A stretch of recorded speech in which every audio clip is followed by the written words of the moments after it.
Substituent effect क्या है बच्चों, समझो। बेंजीन यहां कहीं घूम रहा था, टॉपिक का पहला लेक्चर है, आपकी तवज्जो यहां होनी चाहिए। बेंजीन यहां कहीं घूम रहा था और उसकी मुलाकात हो गई क्लोरीन के साथ, ठीक है, और साजगार माहौल भी था, कैटालिस्ट भी था, तो भाई ये आपको क्लोरोबेंजीन आपको बनाकर दे देता है, ठीक है। क्या बनाकर देता है? इस प्रोसेस में हुआ क्या बच्चों, कोई बता सकता है? आसान सी बात है कि यहां पर मौजूद एक H जो था वो निकला होगा और उसकी जगह क्लोरीन ने ले लिया होगा, ऐसे ही हुआ। मतलब क्लोरीन ने हाइड्रोजन को रिप्लेस किया है ना। और ये जो पूरा अमल है ये तकरीबन 60 सेकंड में कंप्लीट हो जाता है, या मिसाल के तौर पर 100 सेकंड में कंप्लीट हो जाता है, ठीक है। कि 10 ग्राम बेंजीन था, 10 ग्राम ये था, फला फला हो गया भाई, ठीक है, हो गया भाई। लेकिन अब जबकि क्लोरीन अटैच हो चुका है बेंजीन पर, तो अब मैं इसे बेंजीन नहीं कहूंगा, मैं इसे कहूंगा मोनो सब्स्टिट्यूटेड बेंजीन। क्या कहूंगा? Mono substituted benzene.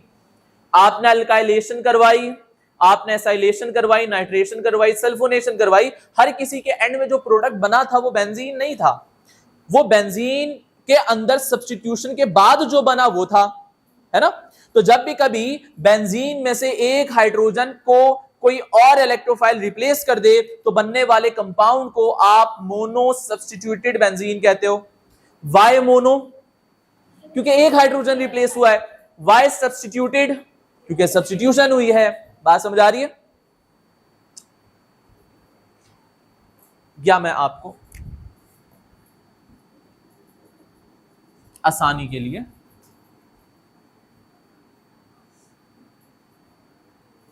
ठीक है, सेम वही बात है। तो ये आपके पास मोनो सब्स्टिट्यूटेड बेंजीन है, ठीक है, और इस मोनो सब्स्टिट्यूटेड बेंजीन को मैं कहता हूं नाइट्रोबेंजीन, करेक्ट। ये हिस्सा तो अभी भी वैसे ही है ना, बस फर्क आया है इसका। इसी को हम कहते हैं सब्स्टिट्यूएंट। इसी को हम क्या कहते हैं? सब्स्टिट्यूएंट। सही है। मतलब जो बेस आपको दिख रही है वो तो दोनों में सेम है। तो अगर मैं बेंजीन को लूं, उसका रिएक्शन में करवाऊं Cl2 के साथ और क्या बना कर दूं आपको? क्लोरोबेंजीन। और दूसरी तरफ मैं उठा लेता हूं नाइट्रोबेंजीन को, जिस पर एक सब्स्टिट्यूएंट लगा हुआ है, और इसका रिएक्शन सेम रिएजेंट के साथ करवाऊं, सेम कैटालिस्ट की मौजूदगी में, सेम टेम्परेचर, सेम प्रेशर, तो आपको पता है कि जो NO2 है आपके पास, ये आने वाले क्लोरीन को बेंजीन पर अटैच करवा देगा।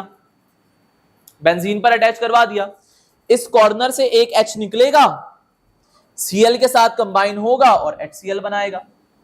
दूसरा जो क्लोरीन है वो हाइड्रोजन के निकल जाने से हाइड्रोजन की जगह लेगा और इधर अटैच हो जाएगा।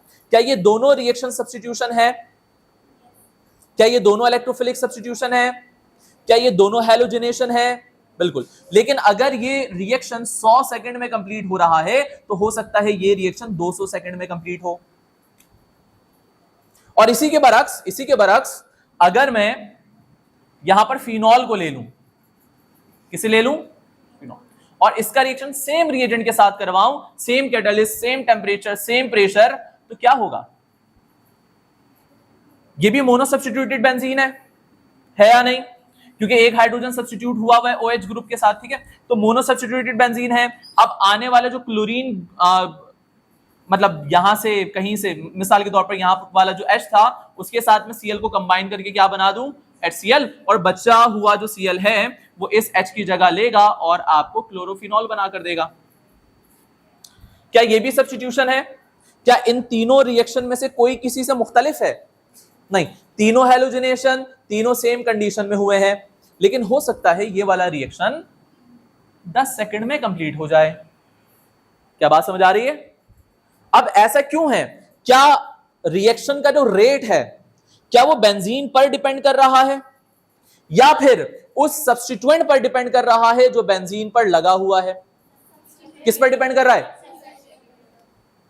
बात समझ आ रही है? टॉपिक का नाम समझ आ रहा है? अभी सिर्फ मैं आपको हिंट दे रहा हूं, अभी मैं पूरे टॉपिक को आपको एक्सप्लेन नहीं कर रहा, बस मैं बताना चाह रहा हूं कि मोनो सब्स्टिट्यूटेड बेंजीन में वो ग्रुप जो पहले ही बेंजीन में मौजूद है वो बेंजीन की रिएक्टिविटी पर असरअंदाज होता है। कुछ ऐसे ग्रुप होते हैं जो कि बेंजीन के रिएक्शन को स्लो कर देते हैं, कुछ सब्स्टिट्यूएंट ऐसे होते हैं जो बेंजीन के रिएक्शन को फास्ट कर देते हैं। वो ग्रुप जो कि बेंजीन के रिएक्शन को तेज कर देते हैं, जैसे कि OH ग्रुप ने बेंजीन के रिएक्शन को तेज कर दिया, तो उसे मैं कहूंगा एक्टिवेटिंग ग्रुप। क्या कहूंगा? एक्टिवेटिंग ग्रुप और एक्टिवेटिंग सब्स्टिट्यूएंट। और वो हमारे पास ग्रुप जिसने बेंजीन की रिएक्टिविटी को कम कर दिया, बेंजीन रिंग को डीएक्टिवेट कर दिया, ऐसे ग्रुप को, इस NO2 को मैं क्या कहूंगा? डीएक्टिवेटिंग सब्स्टिट्यूएंट और डीएक्टिवेटिंग ग्रुप। क्या इतनी बात समझ आ रही है? तो पूरा मैं माहौल सेट कर दे रहा हूं ये बात बताते हुए कि वो मोनो सब्स्टिट्यूएंट जो बेंजीन पर ऑलरेडी मौजूद है वो बेंजीन की रिएक्टिविटी पर भी असरअंदाज होगा, नंबर 1। और एक और चीज नोटिस करो, जब NO2 था तो Cl को लगाया मैंने यहां, जब OH था तो Cl को लगाया मैंने वहां। क्या मैं Cl को इस OH के केस में यहां नहीं लगा सकता? जवाब है नहीं। क्या मैं Cl को NO2 के केस में OH की तरह यहां नहीं लगा सकता? तो जवाब है नहीं। मतलब वो हमारे पास ग्रुप जो कि बेंजीन पर ऑलरेडी मौजूद है वो बेंजीन की सिर्फ रिएक्टिविटी पर असरअंदाज नहीं होता बल्कि आने वाले ग्रुप की पोजीशन को भी डायरेक्ट करता है। दो बातें की मैंने कि रिएक्टिविटी पर भी असरअंदाज होगा और जो ग्रुप आ रहा है, कौन सा ग्रुप आ रहा है? Cl। अब आने वाला ग्रुप कहां लगेगा वो डिसाइड बेंजीन नहीं करेगा, बल्कि बेंजीन पर जो NO2 लगा हुआ है, बेंजीन पर जो OH लगा हुआ है वो डिसाइड करेगा कि आने वाले ग्रुप को कहां पर अटैच होना चाहिए। बात समझ आ रही है? इस टॉपिक को पेपर में इस नाम से भी पुकारा जाता है कि ओरिएंटेशन इन बेंजीन। तो और करके लिख लेना, substituent orientation in benzene.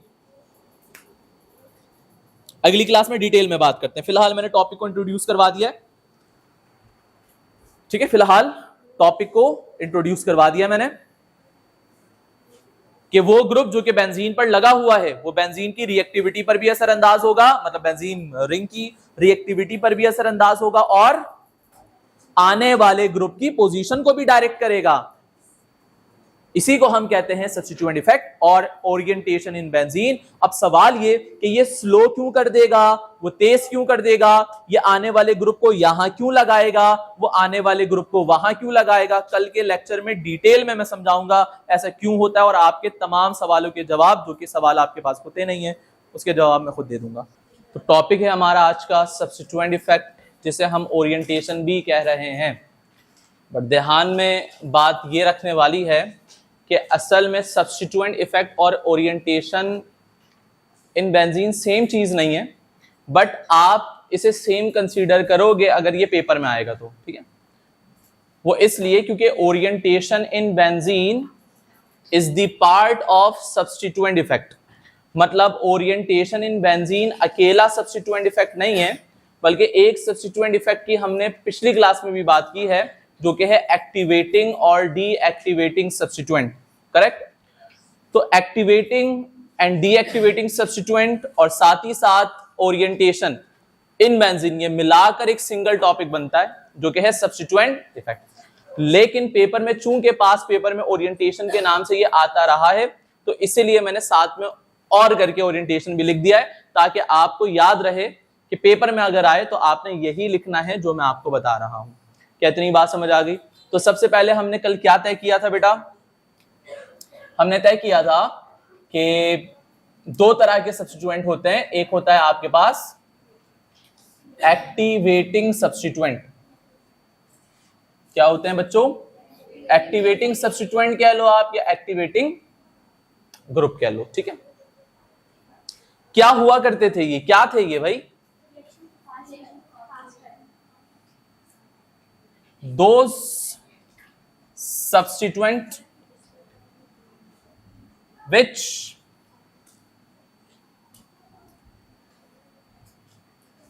can activate the benzene ring। अच्छा, बेंजीन रिंग से मुराद वो पाई इलेक्ट्रॉन सिस्टम की बात कर रहा हूं मैं, एरोमेटिक रिंग की बात कर रहा हूं मैं,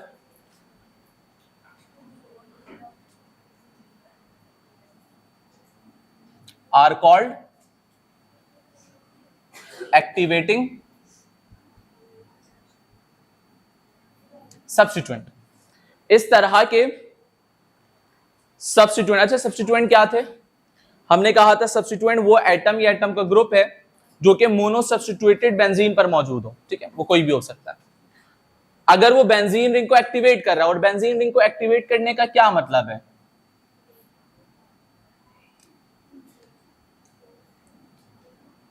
मैं कह सकता हूं कि एक्सेलरेट कर देगा,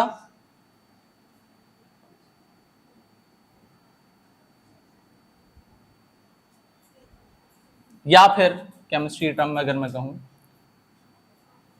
मैं कह सकता हूं increase the reactivity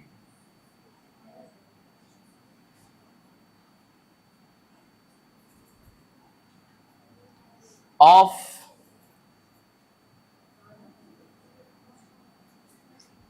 benzene ring, ठीक है। अगर बेंजीन रिंग की को एक्टिवेट कर दे, और एक्टिवेट करने से मुराद क्या है कि उसके रिएक्शन को तेज कर दे, फास्ट कर दे, रिएक्टिविटी को बढ़ा दे, तो इस तरह के जो ग्रुप्स हैं वो क्या कहलाते हैं? वो कहलाते हैं एक्टिवेटिंग सब्स्टिट्यूएंट। सही, बट ये काम करते कैसे हैं? क्या आपको याद है कि बेंजीन इलेक्ट्रोफिलिक सब्स्टिट्यूशन रिएक्शन देता है, बट क्यों देता है? किसी को याद है? डीलोकलाइज्ड पाई इलेक्ट्रॉन सिस्टम की वजह से, जो अबव और बिलो द प्लेन होते हैं, ठीक है। अगर मैं उस पाई इलेक्ट्रॉन सिस्टम को मजीद स्ट्रॉन्ग बना दूं और इलेक्ट्रॉन देकर, क्या करके? और इलेक्ट्रॉन देकर पाई इलेक्ट्रॉन सिस्टम को जरा और रेजोनेटिंग बना दूं और मजीद स्ट्रॉन्ग बना दूं, तो आपको क्या लगता है रिएक्टिविटी बढ़ेगी या कम हो जाएगी? आप लोगों को एनालॉजी बनानी बिल्कुल भी नहीं आती, रीजनिंग में मुझे लगता है बिल्कुल जीरो। अभी खुद नहीं कहा कि रिएक्टिविटी इसलिए है क्योंकि पाई इलेक्ट्रॉन सिस्टम है। फिर मैंने कहा कि अगर पाई इलेक्ट्रॉन सिस्टम को मैं बढ़ा दूं तो रिएक्टिविटी बढ़ेगी या कम होगी? आप कह रहे हो कम होगी। ये तो अब कह रहे हो ना, पहले तो कह रहे थे कम होगी। मतलब आप लोगों की अपनी स्टेटमेंट आपस में मैच नहीं होती। क्या सोचते हो पता नहीं भाई। खैर, अब सोच लिया, बहुत अच्छी बात है, वेरी गुड। लेकिन सिर्फ ये नहीं कि मैंने कह दिया तो मान लो। क्या आप इस बात से इत्तेफाक करते हुए, क्या मेरी बात आप अपने नजरिए से सही समझते हो? इसी को कहते हैं बात समझना, ठीक है। मैं कह दूं कि भाई रिएक्टिविटी बढ़ गई इसके आने से, आप बस मान लो, तो इसे समझना नहीं कहते, इसे रटना कहते हैं। मैं चाहता हूं आप समझ रहे हो ना बात, कि मैं कह रहा हूं कि भाई इंक्रीज हो जाती है, आप मान लो कि इंक्रीज हो जाती है, ठीक है, ये हो गया रटना। लेकिन इसके पीछे का अगर आप रीजन जान सको, ठीक है, तो फिर उसे हम कहेंगे कि आपने समझ भी लिया। तो रीजन क्या है, जरा उस पर हम बात करते हैं कि भाई रिएक्टिविटी बढ़ा देता है। कैसे बढ़ाता है? मैंने कहा कि इलेक्ट्रोफिलिक सब्स्टिट्यूशन रिएक्शन बेंजीन इसलिए देता है क्योंकि उसके अंदर पाई इलेक्ट्रॉन सिस्टम है। अगर वो मजीद मजबूत हो गया तो रिएक्टिविटी बढ़ जाएगी। इसका मतलब क्या हुआ कि ये जो एक्टिवेटिंग सब्स्टिट्यूएंट है, ये बेंजीन रिंग के इलेक्ट्रॉन को विड्रॉ कर लेंगे, खुद ले लेंगे, या फिर उसमें इजाफा करेंगे।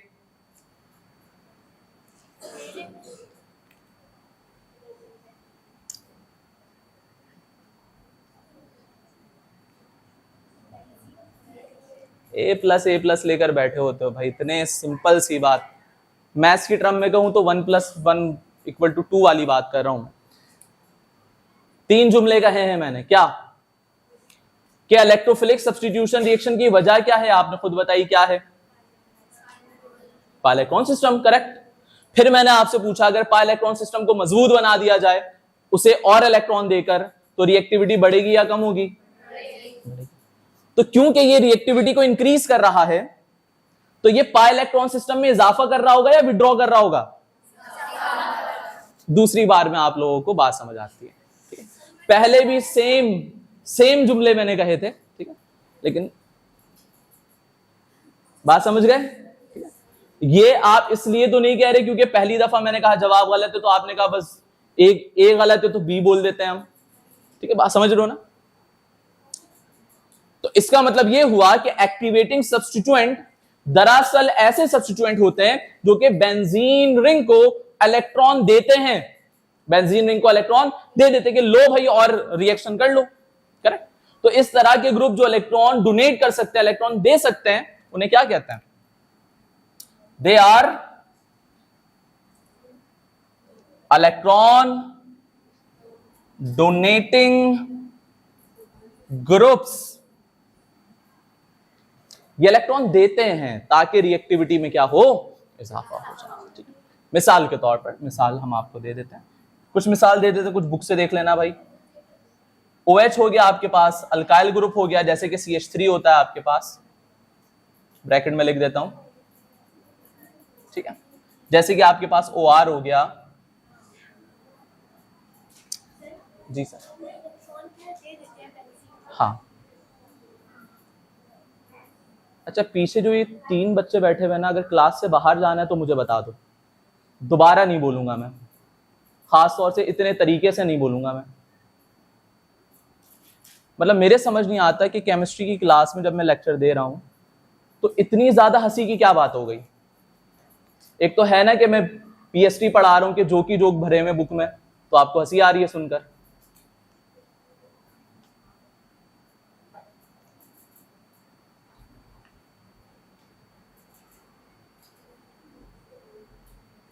जोक नहीं है PhD की बुक में, ऐसे ही बोल रहा हूं मैं, मतलब मिसाल दे रहा था मैं। खैर, तो जैसे कि आपके पास NH2 हो गया, ठीक है, जैसे कि आपके पास अमीन्स हो गए, वगैरह वगैरह, ठीक है, कि इस तरह के हमारे पास ग्रुप जो कि इलेक्ट्रॉन का पेयर दे सकते हैं। अब क्योंकि ये इलेक्ट्रॉन का पेयर बेंजीन को देंगे, डोनेट करेंगे अपने इलेक्ट्रॉन पेयर, किसे इलेक्ट्रॉन पेयर है ना, इसके पास भी है, ठीक है, इसके पास भी है, इसके पास भी है, इसके पास भी है, तो है ना लोन पेयर, तो ये देंगे। और जब अपने लोन पेयर बेंजीन रिंग में ये उतारेंगे तो बेंजीन की रिएक्टिविटी में क्या हो जाएगा, इजाफा हो जाएगा। नोटिस करो यहां पर मैं लोन पेयर नहीं बना रहा, CH3 के पास लोन पेयर मौजूद नहीं होता, लेकिन ये फिर भी डोनेट कर देता है, ठीक है।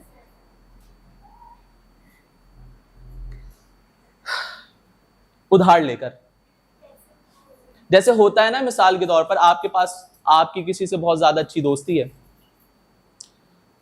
और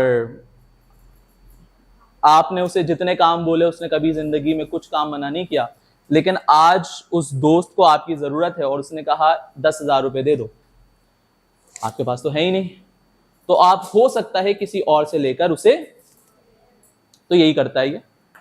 एक प्रोसेस होता है, एक फिनोमिना होता है, that is called hyper conjugation. आपने कॉन्जुगेशन पढ़ी थी किसी जमाने में, तो यहां पर हाइपर कॉन्जुगेशन के थ्रू लोन पेयर इसके पास आ जाता है। कैसे आता है उस पर फिलहाल मैं बात नहीं कर रहा, तो हाँ ये भी लोन पेयर दे देता है नहीं इसके पास, लेकर दे देता है। ऐसे कैसे, मतलब बता तो रहा हूं, किसी और से लेके दे देता है,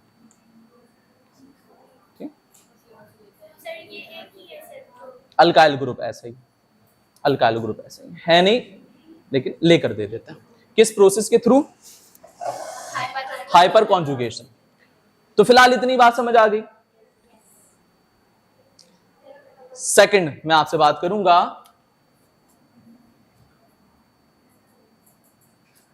डीएक्टिवेटिंग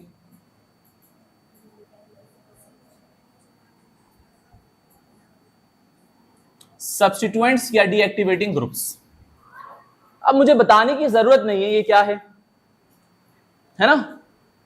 दो substituent which can activate the benzene ring are called activating substituent. वहां क्या लिखोगे, increase the reactivity of benzene, they are electron donating group, they are electron withdrawing group, accepting नहीं, accepting का मतलब कुछ और होता है, ठीक है। इलेक्ट्रॉन withdrawing group, withdraw समझते हो ना अपनी तरफ, हाँ बिल्कुल। एटीएम शेटीएम भी जाओ तो लिखा होता है कैश विड्रॉल, तो दबाओ ऐसे कैश आ जाता है अगर अकाउंट में हो तो। बेंजीन से ले लेगा, मैं सब्स्टिट्यूएंट के इफेक्ट की बात कर रहा हूं ना, मैं तो बेंजीन के इफेक्ट की बात ही नहीं कर रहा, ठीक है, मैं तो सब्स्टिट्यूएंट के इफेक्ट की बात कर रहा हूं। तो अगर देने की बात होगी तो भी सब्स्टिट्यूएंट, लेने की बात होगी तो भी सब्स्टिट्यूएंट। तो ये ग्रुप क्या करते हैं, ये ले लेते हैं, ये क्या करते हैं, इलेक्ट्रॉन ले लेते हैं, किससे, बेंजीन से। ठीक है, बेंजीन के हाथ ही काट दिए भाई, लड्डू कैसे पकड़ेगा, कैसे लेते हैं, इलेक्ट्रॉन नेगेटिविटी की मदद से, उसे कहते हैं इंडक्टिव इफेक्ट, या फिर एक और इफेक्ट होता है उसे कहते हैं मीजोमेरिक इफेक्ट, बट आपको पढ़ने की जरूरत नहीं है। ठीक है, लेकिन हाँ मैं नाम कोड कर देता हूं ताकि आपको थोड़ी तसल्ली हो जाए। आप पढ़ना हो तो क्लास के बाद मैं पढ़ा दूंगा वो चीजें जो बुक में नहीं है, या अगर मुझे जरूरत लगे कि बाज़ औक़ात ऐसे होता है, जैसे कि मिसाल के तौर पर आपको याद होगा मैंने आपको कॉन्जुगेशन पढ़ाया था, ठीक है, बुक में नहीं है लेकिन मुझे जरूरत महसूस हुई कि इसके बगैर तो ये चीज आपको समझ आएगी नहीं, तो इसलिए मैंने पढ़ा दिया। बाज़ औक़ात चीजें होती हैं जो कि मुझे लगता है कि बुक में नहीं है और मैं ना भी पढ़ाऊं तो भी आपका काम चल जाएगा, तो बस मैं नाम बता देता हूं, जैसे कि यहां पर मैंने कहा हाइपर कॉन्जुगेशन, लेकिन मुझे पता है बिना पढ़े भी आपका काम चल जाएगा, तो मैं आपका टाइम जाया इसमें नहीं करूंगा। लेकिन हाँ किसी को शौक हुआ, जो कि आपको नहीं होगा केमिस्ट्री पढ़ने का, बाय चांस अगर हुआ तो क्लास के बाद आप मुझसे पढ़ सकते हो। ठीक है, ये क्या है बच्चों, ये बेंजीन है। ठीक है, हाँ इसे मैं ऑब्वियसली ऐसे भी बना सकता हूं, ये है बेंजीन, इनसे मिलिए, ये है बेंजीन।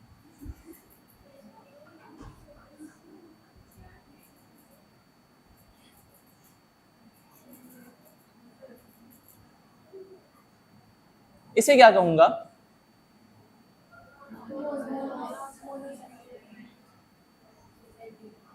वाई, बिकॉज एक हाइड्रोजन को रिप्लेस कर दिया है किसी XYZ किसी ग्रुप ने। ठीक है, जब तक बेंजीन तक बात थी तो कोई भी कार्बन आप 1 2 3 4 5 6 कह सकते थे, आप इसे 1 2 3 4 5 और इसे 6 कह सकते थे, आप इसे मतलब तमाम के तमाम कार्बन क्या है, इक्विवेलेंट है, आप किसी को भी कोई भी नंबर दे सकते, आपकी मर्जी। ठीक है, इसमें कोई हर्ज नहीं है। लेकिन जब बेंजीन पर कोई ग्रुप लग जाए, मिसाल के तौर पर क्या ऐसा कोई कंपाउंड आपने बनाया था जिसे आप क्लोरोबेंजीन कह रहे थे, क्या ऐसा कोई ग्रुप आपने बनाया था जिसे आप नाइट्रोबेंजीन कह रहे थे, इसी तरह आपने अल्काइल बेंजीन बनाया, एसाइल बेंजीन बनाया, बेंजीन सल्फोनिक एसिड आपने बनाया। ठीक है, तो उन सब में बेंजीन पर एक ग्रुप लगा था, मैं उनकी बात कर रहा हूं, इन्हीं को मैं कहूंगा मोनो सब्स्टिट्यूटेड बेंजीन। अब जहन में रखिएगा जब भी कभी बात हो मोनो सब्स्टिट्यूटेड बेंजीन की तो इसमें पोजीशन फिक्स हो जाती हैं। क्या हो जाती है, पोजीशन फिक्स हो जाती है, खास तौर पर पहले कार्बन की। मिसाल के तौर पर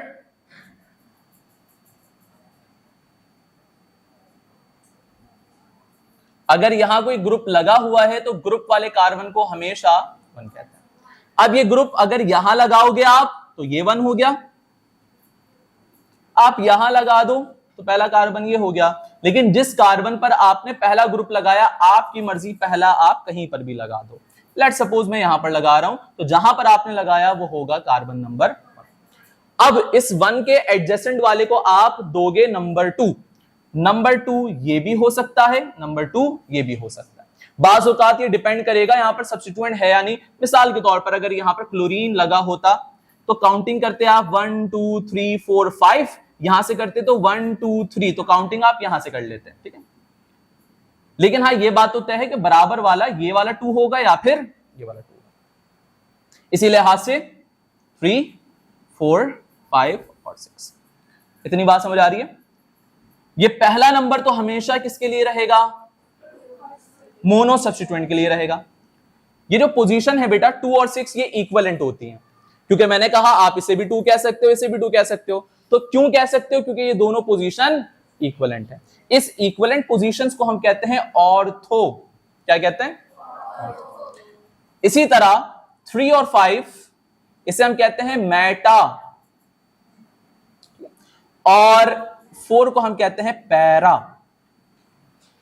इतनी बात समझ आ रही है। तो मोनो सब्स्टिट्यूटेड बेंजीन के अंदर 3 पोजीशंस होती हैं। आप ये नहीं कहोगे 5 होती है, नहीं 3 होती हैं, ऑर्थो, ऑर्थो से मुराद 2 और मेटा से मुराद 3 और पैरा से मुराद होगा। लेट्स सपोज मैं इस ग्रुप को यहां लगा दूं, तो आप क्या कहोगे, ये ग्रुप ऑर्थो पे लगा हुआ है? जवाब है नहीं। ऑर्थो, मेटा और पैरा की पोजीशन डिसाइड करेगा ये ग्रुप। ये ग्रुप जहां लग गया, ये हो गया 1, 2, 3, 4, 5 और 6। इसका मतलब ये 2 और 6 क्या हो गया? ऑर्थो। ये हो गया मेटा और ये हो गया आपका। मतलब ऑर्थो, पैरा, मेटा ये डिसाइड नहीं करेंगे ग्रुप कहां है, ग्रुप डिसाइड करेगा ऑर्थो, पैरा और मेटा कहां। अब ध्यान से मेरी बात सुन लो। ऑर्थो पोजीशन ग्रुप के एडजेसेंट होगा। क्या होगा? बराबर वाला। एडजेसेंट की स्पेलिंग यही होती है भाई, एस नहीं आता, हटा देते हैं इसको, एडजेसेंट। ठीक है। मेटा वाला जो होता है बेटा वो अल्टरनेट होता है। क्या होता है? बराबर ही है ना, देखो ग्रुप के बराबर वाला ऑर्थो, अल्टरनेट से मुराद होता है एक छोड़कर एक। तो ये मेटा है ना आपका, ये रहा ग्रुप एक छोड़कर एक मेटा, ये रहा ग्रुप एक छोड़कर एक मेटा। पैरा वाला कहां होता है बेटा? Opposite to the group. यहां पर ये बात लागू हो रही है, देखो जरा, बराबर वाले ऑर्थो हो गए, एडजेसेंट वाले मेटा हो गए और अपोजिट वाला क्या हो गया? पैरा हो गया। बात समझ आ रही है? क्या ये दूर हो गई ये कंफ्यूजन कि क्या ऑर्थो, पैरा, मेटा ऐसे ही होंगे हमेशा या बदल सकते हैं? हाँ बदल सकते हैं, टेक्निकली बदल नहीं रहे, बस यूं समझो बेंजीन यूं रखा हुआ था।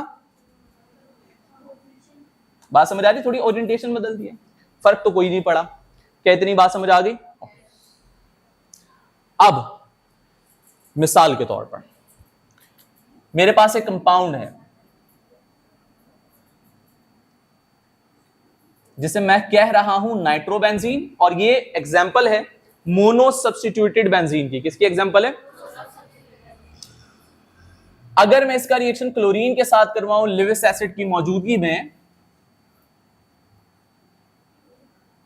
तो ये क्लोरीन को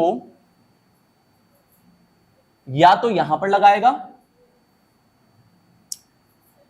या तो दूसरी साइड लगा, लेकिन एंड में जब मैं आपको रीजन क्लियर कर दूंगा आप सेटिस्फाई हो जाओगे, आप कहोगे वाह मजा आ गया। अब क्योंकि देखो एक बॉन्ड पहले बना हुआ है, लोन पेयर दे देने से एक बॉन्ड और बन जाएगा, ऐसा ही है, और ऑक्सीजन और हाइड्रोजन का बॉन्ड टूट जाएगा, इस H पर प्लस चार्ज आ जाएगा, ऐसे ही होगा। ठीक है। और बाकी जो बॉन्ड्स हैं वो अपनी जगह पर मैं फिलहाल ऐसे ही बना देता हूं। लेकिन अगर आप इस वाले कार्बन को देखो तो इसकी वैलेंसी सेटिस्फाई नहीं हो रही। कितनी वैलेंसी होगी? 5, है ना?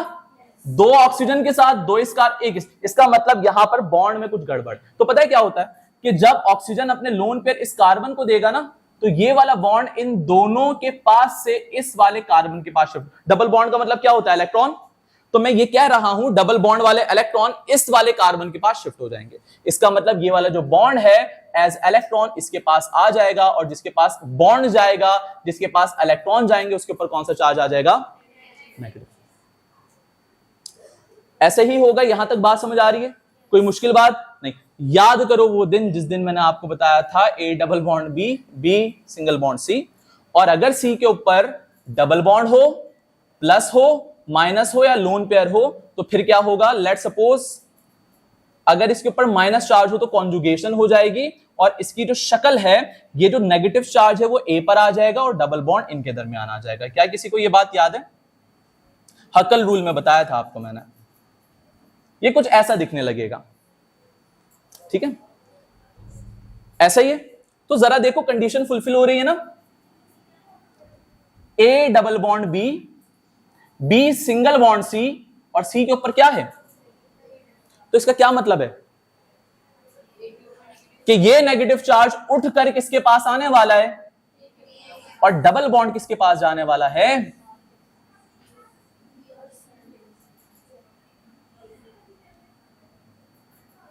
H प्लस यहां घूम रहा है अभी, ठीक है? तो यहां पर आ जाएगा नेगेटिव चार्ज, यहां पर आ जाएगा डबल बॉन्ड, ये डबल बॉन्ड अपनी जगह पे, क्योंकि वो अभी इन्वॉल्व हुआ ही नहीं है। ये बात समझ आ गई? क्या बात है? इसे मैं मिटा देता हूं और आसान लफ्जों में कहता हूं ये डबल बॉन्ड इसके पास आ गया, ऐसे भी कह सकता हूं ना, ठीक है। अब फिर से जरा देखो, कंडीशन फुलफिल हो रही है, A double bond B single bond C के ऊपर फिर से क्या है, क्या मतलब हुआ इसका,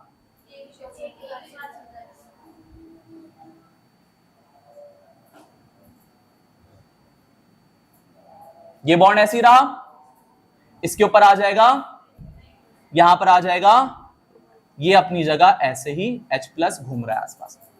क्या किसी को कोई प्रॉब्लम नहीं? मैं ये कह सकता हूं ये वाला डबल बॉन्ड इसके पास आ गया और ये नेगेटिव चार्ज यहां पर आ गया, ठीक है।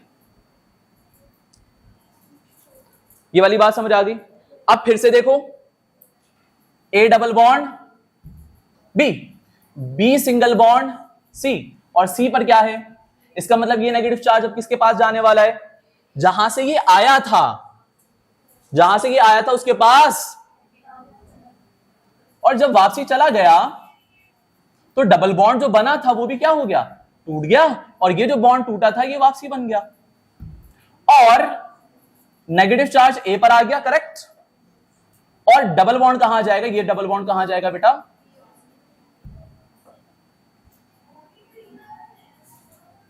ए बी को मिटा देता हूं, डबल बॉन्ड इसके पास गया, नेगेटिव चार्ज।